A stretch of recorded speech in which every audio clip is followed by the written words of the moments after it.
Hey guys जुहार जे समले तो स्वागत करुचे मोर मिनी ब्लॉग के। तो आजिकल होचे मोर बर्थडे बेले मो दाने जेतेछन केक आउ डेकोरेशन सामान देख आनी देछन डेकोरेशन करबार लागि। तारपर मोर भाई गुटे पसंद पले आसन गुटे क्वार्टर के डेकोरेशन करी।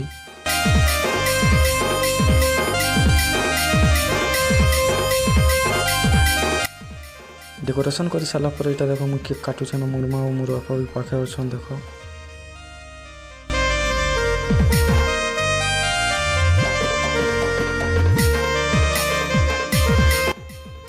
मोर नानी भी इटा मते केक खावा लगी देखो पले आसलान। तारपर मुई भी टिके धरछे देखो एटा खोई देसी। केक खोई सारा पर देखो एटा गिफ्ट धरी छे आ फोटो खिंचो बोलुछे। पार्टी सरला पर देखो एटा याडा खीरी खुरा दिया होछे।